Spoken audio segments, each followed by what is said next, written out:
The diner on the edge of Route 66 was a quiet place that morning. The kind of place where the smell of bacon and coffee hung in the air and regulars nodded politely at strangers. At the corner booth, sat a man whose eyes told stories his lips never shared, an old veteran, hunched, wearing a faded cap embroidered with the words Vietnam Veteran. His hands shook a little as he tried to cut his pancakes, but he managed with the quiet dignity of someone who had weathered far worse. Then the door swung open with a loud bang. A young man barged in, phone in hand, grinning wide. He wore flashy sneakers, designer jeans, and a smirk that seemed glued to his face. He was a TikToker, always live, always chasing views, always needing an audience. He scanned the diner for his next prank victim, and his eyes landed on the old veteran. The TikToker strutted over, his camera pointing toward the frail man. "Hey, old man," he sneered, "say hi to my fans." The veteran looked up slowly, his cloudy eyes confused. He gave a small nod, polite, respectful as always. But the young man wasn't satisfied. He wanted shock value, something outrageous.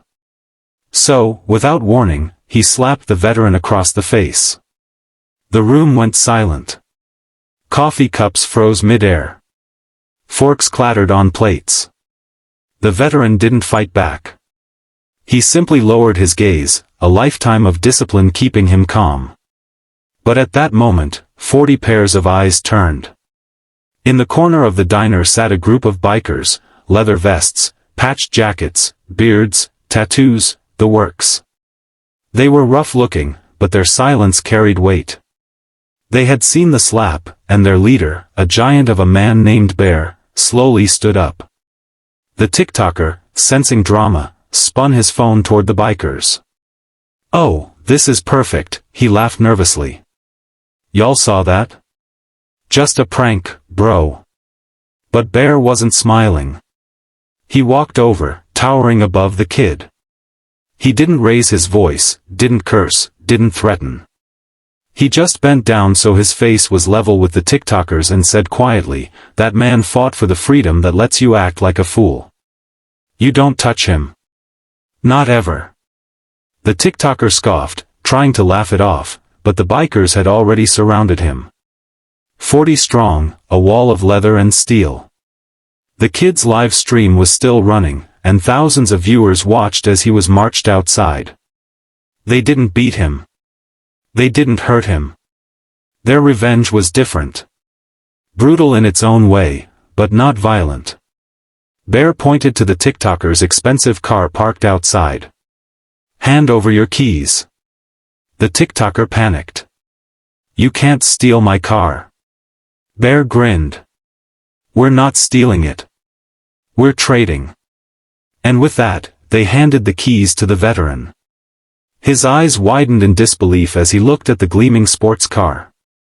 The bikers had pooled together their own money right then and there, paying the owner of the diner to cover any damages for the kid's tantrum. The TikToker was left standing on the side of the road. His phone still lit, his audience watching as 40 bikers roared away, escorting the veteran in his brand new car. The comments section on his live stream exploded. What was meant to humiliate the old man turned into the TikToker's own public shaming. His followers unfollowed in droves. Brands cut ties. Overnight, the prankster became the punchline. But the story didn't end there. The veteran, whose name was Frank, didn't keep the car. The very next week, he donated it to a foundation that helped disabled veterans get transportation to hospitals and appointments. He said quietly, "I don't need it. But someone else does." And when the bikers heard about it, they showed up again, this time with a convoy of bikes and a banner that read, "Honor the ones who served." The diner parking lot was packed that day. Families came with kids holding small flags. Strangers shook Frank's hand. And for the first time in years, the old soldier smiled. As for the TikToker, he disappeared from the spotlight. No sponsors. No fans. Just silence. But some say that was the best punishment of all, because sometimes the cruelest revenge isn't fists or fury, it's being forgotten.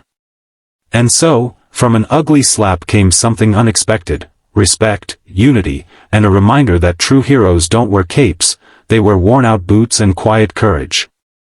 Because kindness always wins.